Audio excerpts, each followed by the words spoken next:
Ya regresamos a las 8 de la mañana con 30 minutos, es el tiempo del centro del país, así el Paseo de la Reforma, la mañana de este lunes, y qué gusto, en verdad qué gusto, un privilegio enorme poder platicar en vivo en sábado 10 de diciembre, aquí en el estudio con Lourdes Mendoza, además de que es mi amiga, la admiro desde hace muchos años, nos une una amistad de hace muchísimos años, y hay algo muy importante en la vida profesional de Lourdes Mendoza, que da un giro con su historia en agosto del 2019 o 2020. 2020. Agosto del 2020, la tarde, yo estaba preparando el programa del doctor Leonardo Curcio y comienza a filtrarse la declaración de Emilio Lozoya. Y en esa declaración venían muchos nombres, usted ya los conoce, de muchos políticos, personajes de la política nacional, y había uno de una mujer periodista que nada tenía que ver en el sentido de lo que se acusaba ahí, con señalamientos serios, desagradables y poco comprobables, que Lourdes Mendoza tuvo que salir adelante y uno por uno decir que este sujeto, quien hoy está en proceso, quien hoy está en prisión, quien hoy ha asumido que es culpable, mintió. Aquí está con nosotros Lourdes Mendoza con la frente en alto, testimonio contra la impunidad. ¿Lo presentaste en la FIL, Lu? ¿Qué gusto? Lo presenté en la FIL ahí en Guadalajara, imagínate, buenos días antes qué que gusto, nada. Lu, Y qué felicidad de estar aquí con ustedes esta mañana de sábado, que qué tráfico hay, qué cosa. La Ciudad de México se vuelve loca. Ciro Gómez Leiva, el prólogo. ¿Qué significa, Lu? No, pues imagínate. Y me puso la diosa Némesis, es una cosa espectacular, y creo que el título revela lo que es el libro de Con la frente en alto, que es como justamente puedo yo salir a la calle de la mano de mi hija, en donde, como bien dices, el 19 de agosto del 2020, pues cambió nuestra vida de la noche a la mañana. Déjenme decírselos y ponerlo de esta manera. Ese 19 de agosto, pues Emilio Lozoya hizo una banda de delincuentes y corruptos. De esa banda éramos 17 personas, la única mujer era yo, la única de prensa era yo, todos acusados por miles de millones de pesos y yo por una bolsa. Ese es el precio a mi persona, a mi trabajo, era el valor de una mujer, el valor de un periodista, ¿no? Y entonces, como bien dices, 3 expresidentes, 2 excandidatos a la presidencia. A la única que hacen trending topic es a mí. A la única que le hacen un escarnio y es víctima, ¿no? de todo este numerito es a mí, en donde me enjuician sin juicio, en donde me señalan culpable sin haber pasado por un juez. Entonces pasan por encima de mis derechos humanos y de mi presunción de inocencia. Sí, no, tremendo. Y el libro lo comienzas con una pregunta que no sé si ya te la respondiste. ¿Por qué te acusa Emilio Lozoya? Todavía no he logrado, o sea, al 100% así decir, pongo en las dos manos y fue por eso. No, me supongo que fui una prensa muy incómoda para Emilio Lozoya desde el día 1 que estuvo al frente de Petróleos Mexicanos. Estuve documentando su mala ¿cómo gestión. te referías a él en las columnas? Pues yo no me refiero a él como Milo. Milo le dicen en su casa, no a este criminal confeso que acabó además con toda su familia por su corrupción. Pero supongo que fue por eso, y que a la hora que quisieron armar este teatro, ¿y por qué puedo decirlo enfrente de una cámara de este teatro? Porque hasta hoy, desde el 19 de agosto, que se filtra la denuncia, no que la hace, que se filtra, hasta el día de hoy no ha dado una sola prueba de todos sus dichos. De todo lo que dijo en esa denuncia, que hoy le digo maldita, no ha podido probar nada, y yo ya le probé en 2 ocasiones que mintió, que me difamó, y además en la gente, digo, hay muchos problemas hoy en día en la vida para salir adelante, que estarse acordando del caso de Odebrecht. Pero déjame decirte, el 3 de enero de este 2022, la Fiscalía acusa formalmente a Emilio Lozoya y a su familia de ser los únicos beneficiarios del dinero de Odebrecht. Entonces, en ese momento le ponga otra denuncia, pero ahora por falsedad en declaraciones. Destellos de un psicópata. ¿Es un psicópata, Emilio Lozoya? No sé si es psicópata. Hay 2 opciones, o psicópata o ¿psicópata o sociópata? No, psicópata o sociópata, exactamente. Lo que pasa es que, ¿cómo puedes entender que una persona que tiene a su mamá arraigada, a su hermana huida, a su esposa en Alemania con orden de aprehensión, a sus hijos allá, esté echando pato? Eso te habla de una persona que no está bien de sus facultades mentales. Que no vive en una realidad, quizá. Exacto. Y mira, creo que te va a gustar lo que te voy a platicar ahorita. Y en esa parte de que no vive en una realidad, Emilio Lozoya nunca se ha hecho responsable de sus actos. Y eso lo digo en el libro y también lo sostengo de frente.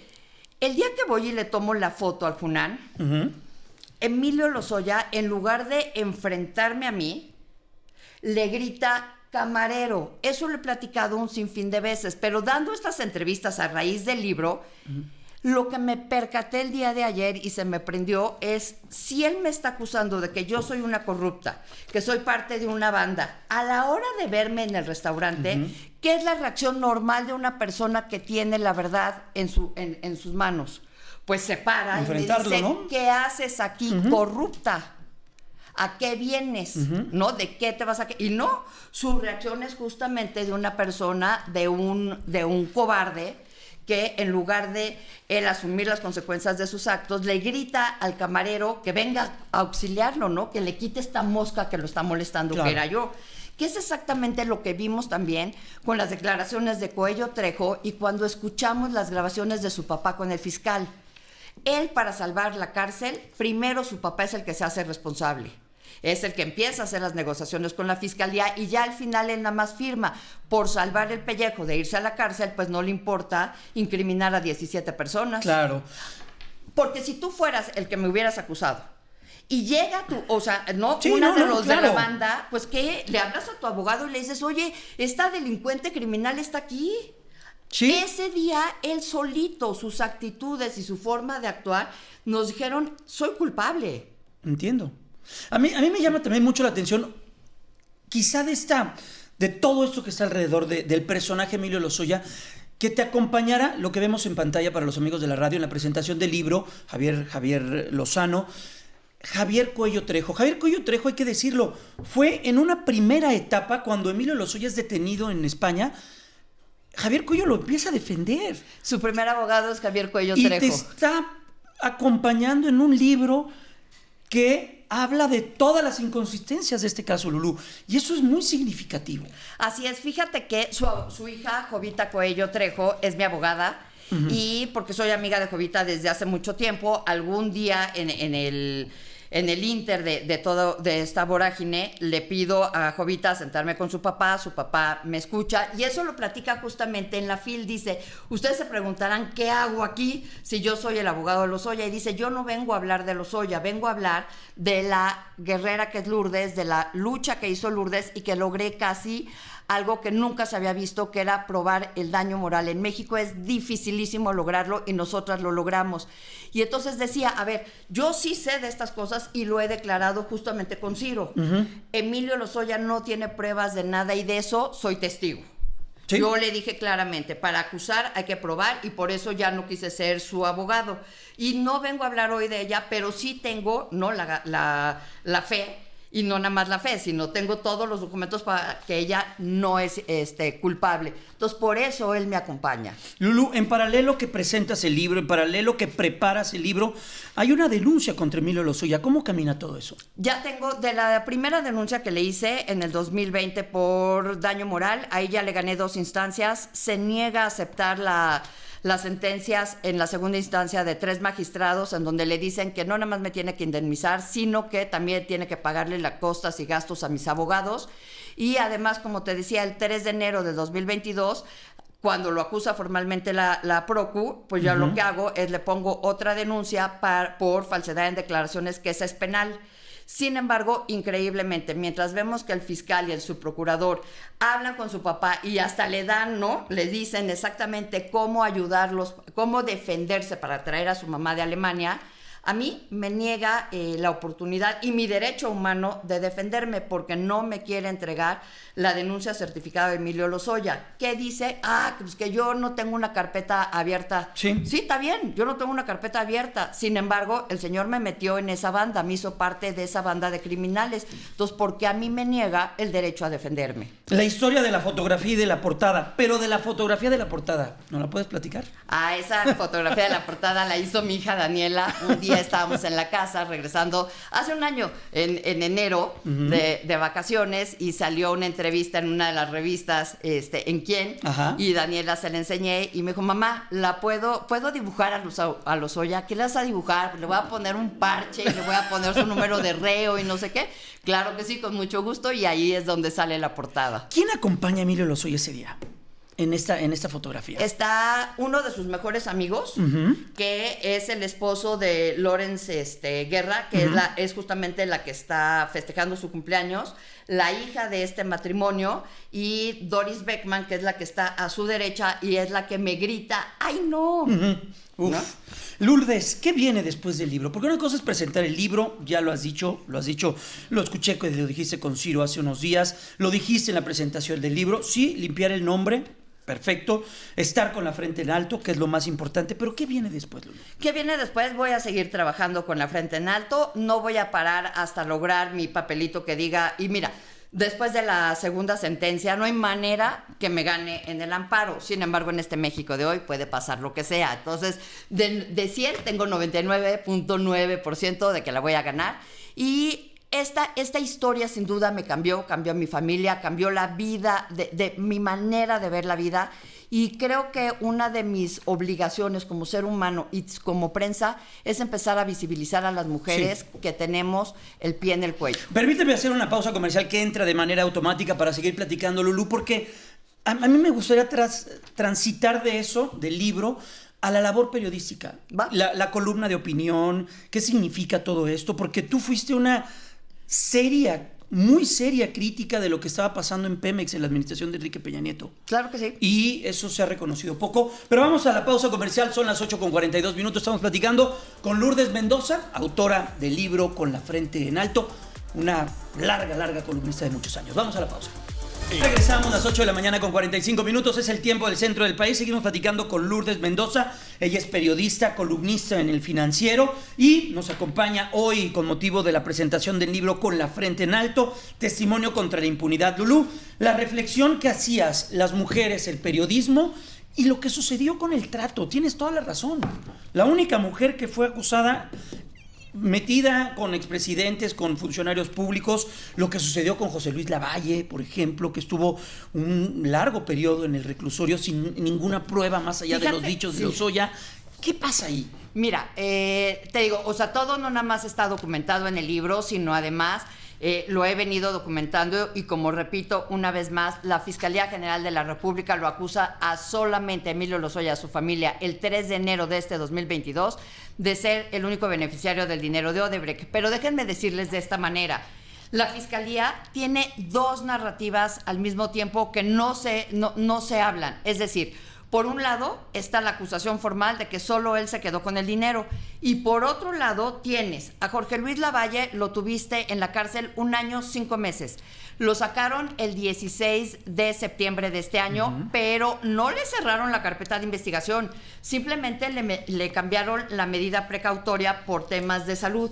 Entonces lo mandan a su casa con brazalete. ¿Cómo? Si todo el dinero se lo quedó Lozoya, entonces ¿en qué momento este señor, sin pruebas obviamente, recibe el dinero que supuestamente Lozoya dice le entregaron? Le entregó, claro. Otra persona que está también de esta manera, exdirector de Pemex, ¿no? El exdirector de Pemex, Carlos Treviño. A Carlos Treviño inventa Lozoya que le entregaron 4 millones de pesos. Oye, ¿él trabajaba en Pemex? No. ¿Él era legislador? No, pero aún así le regalaron 4 millones. No, supuestamente todo este dinero era para aprobar la reforma energética y que votaran a favor. ¿Por qué para el director de Pemex? No, pero él todavía en esos entonces no era director de Pemex. Bueno, pues él, como no se presentó en su audiencia, estaba en audiencia por Zoom, y le dice su juez, oiga, véngase para acá, Almoloya. Y dice, no, hombre, pues sobre mi cadáver yo ya voy a ir, porque ya aprendió que todos los que se presentan, pues los meten a la cárcel. Rosario Robles. Tiene orden de aprehensión, tiene ficha roja por un invento de Lozoya. Y otro, nada más estoy hablando por el caso de Odebrecht. Anaya. El último día, la última audiencia que tiene Anaya, no se presenta tampoco y no pasa nada, queda su caso en el limbo. Pero no supuestamente Emilio Lozoya es el único que se queda con el dinero y no es supuestamente la fiscalía lo acusó. Entonces, ¿cómo mantienes esta doble narrativa? Claro. Uh-huh. Por eso no avanza el juicio, porque si ya empiezas ahora sí a acusarlo y empiezas en el juicio en donde él se tiene que defender, pues tendrías que dejar de perseguir a los otros tres o a toda la banda, ¿no? ¿Fuiste incómoda para Lozoya Sí, en muy el transcurso incómoda. de su administración con Enrique Peña Nieto? Fui muy incómoda con Lozoya en el transcurso de Peña Nieto. Él nunca me quiso y la verdad es que como periodistas no queremos ni que nos quieran ni que no nos quieran, simplemente que nos respeten porque nuestro trabajo habla por nosotros y estaba documentado. Emilio Lozoya no nada más fue el peor. Hasta antes de la 4T, Emilio Lozoya había sido el peor director de Petróleos Mexicanos. Dejó la deuda más alta de Petróleos Mexicanos. Pero dirías, bueno, es que se endeudó porque fue una inversión, porque nunca antes la petrolera había sacado tantos barriles de petróleo. Pues no, también ostenta el título del director general que menos barriles de petróleo sacó. Y no te acuerdas que en esos entonces, además de la corrupción que tenían te acuerdas que cobraban por citas, importantísimo decirlo. Emilio Lozoya Austin, además de todas las cosas que he mencionado, era un director general que estaba perdido en su soberbia, en su forma de ser. Uh-huh. ¿Te acuerdas? Eran un equipo, Enrique Sautrey, Froilán Gracia y Emilio Lozoya. Uh-huh. No nos podemos olvidar que el día que te acuerdas estalla Pemex, sí, las oficinas, sí, claro, ¿no? Sí. Lo digo en el libro. ¿Sabías que su preocupación y la de su secretaria era que tenían que ir por una tacita al piso a donde estaban los comedores ejecutivos hasta arriba, porque al señor no le gusta tomar su capuchino más que en taza de cristal? Qué frivolidad, ¿no? Eso te habla de quién es Emilio Lozoya. Eso te habla de quién es Emilio Lozoya, que mientras su familia está deshecha, él estaba echando unos tacos en Ejunán. Pero ¿por qué no volteamos nunca a ver a Emilio Lozoya cuando accede a venir a México? Que no viene de ninguna manera extraditado. Viene Emilio Lozoya a cooperar con la 4T y con la Fiscalía para armar este numerito. Y déjenme decírselos, o recordárselos. ¿Te acuerdas cuando llegó? Uh-huh. Hicieron una treta. Claro. Y nos mandaron al reclusorio norte. Y se fue directo a un hospital por un tema gástrico, ¿no? Mira, lo mandan en helicóptero de la policía al Ángeles del Pedregal porque venía con reflujo y anemia. Uh-huh. Cuando habíamos visto tantos cariñitos para un criminal confeso, pero no nada más eso, de ahí ya no lo volvimos a ver. Y tenía no arraigo domiciliario, tenía brazalete. En esa audiencia, el juez casi se le salen los ojos cuando le dice la fiscalía, queremos que le ponga brazalete. Oye, pero ya se te escapó, pensaba el juez, porque le veías la cara. Y entonces le decía a la fiscalía, brazalete, pero brazalete. Y entonces, ¿por qué tenerlo escondido y tenerlo muy mimado para que la mentira pudiera permanecer? Uh-huh. Exactamente, porque abajo de todo esto de la bandera contra la corrupción y la impunidad venía también no cumplir con el tema del TEMEC, de la reforma energética.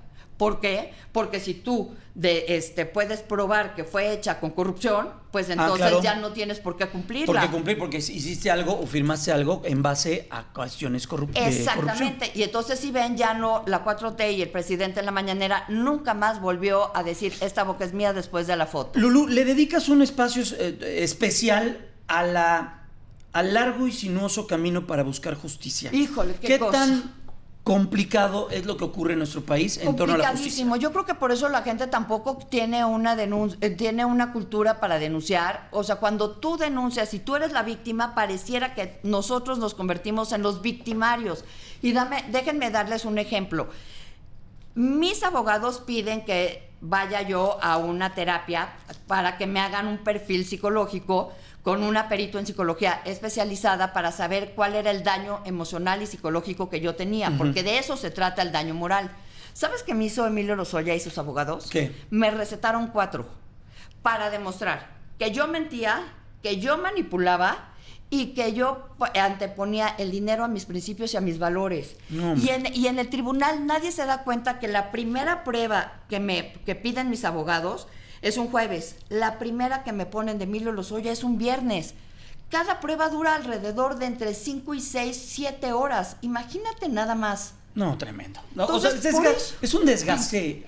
Es un desgaste. Ahora resulta que, aunque vivimos en un país en donde existe la presunción de inocencia y en donde, como dice Cuello Trejo, para acusar hay que probar. Yo no soy abogada, estoy lejísimos de ser abogada, pero sí sabía que el que acusa tiene que probar. Pues no, me dieron la carga de la prueba a mí. ti, claro. Yo tenía que probar que no me habían dado una bolsa. ¿Cómo hacías eso? Entonces, imagínate, te vuelves... Y es cuando te vuelcas a buscar que no existía la tienda. Así es como encuentro Así es como eso. encuentras que su narrativa...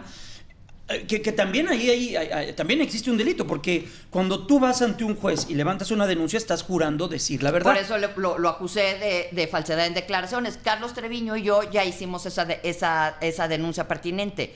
Entonces, aparte de seguir tu vida diaria y aparte de seguir con un miedo, porque no hemos platicado de eso, el mayor miedo que yo tenía era, a pesar de ser inocente y de que era una mentira, podían sacarnos una orden de aprehensión en la 4T por asociación delictuosa o por delincuencia organizada. Y entonces todo el mundo me decía, estás loca, tú eres periodista, no hay manera. No hay manera, pregúntenle a los científicos del CONACYT, pregúntale a Rosario Robles, pregúntenle a Jorge Luis Lavalle. Es decir, sí había esa posibilidad porque era